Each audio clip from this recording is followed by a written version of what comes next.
মেয়ের বিয়েতেই নাকি আনুমানিক খরচা করেছিলেন 150 কোটি টাকা।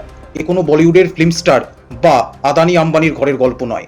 এ হলো আমার আপনার বাড়ির পাশে বীরভূমের এক পাথর ব্যবসায়ী মোহাম্মদ বাজারে টুলু মণ্ডলের সত্যি ঘটনা। আর এই টুলু মণ্ডলেরই ঘনিষ্ঠ সরকারি বাস ড্রাইভার অর্থাৎ মিনার মণ্ডলের বাড়ি থেকে গতকাল উদ্ধার হয় 15 কেজি সোনা, যার আনুমানিক বাজার মূল্য 50 কোটি টাকা এবং 28.5 কোটি টাকার কাছাকাছি নগদ ক্যাশ। কিন্তু কোথা থেকে এলো এই ব্যাপক পরিমাণ ধনসম্পত্তি তা শুনলে আপনি চমকে উঠবেন, যা হিন্দি বলিউডের ওয়েব সিরিজের কোনো বালি পাথরের মাফিয়ার কাহিনীকেও হার মানায়। টুলু মণ্ডল আবার একজন প্রভাবশালী ঘনিষ্ঠ বীরভূমের, যার নাম অনুব্রত মণ্ডল। টুলু মণ্ডলের হাতে বেশ কিছু টোল গেটের ট্যাক্স কালেকশনের বা ইজারার দায়িত্ব ছিল।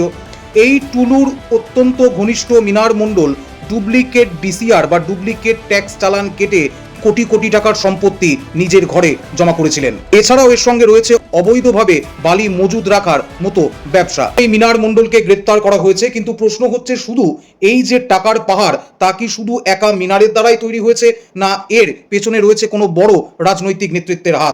আপনার কি মনে হয়? আপনার মূল্যবান মতামত কমেন্ট সেকশনে অবশ্যই জানাবেন। এবং এই অবৈধ বালি এবং পাথর মাফিয়া ও টোল গেট সিন্ডিকেট যে রাজ, তা নিয়ে আপনার মতামত কি অবশ্যই আমাদের কমেন্ট করে জানাবেন। ভালো থাকবেন, সুস্থ থাকবেন, ধন্যবাদ, নমস্কার।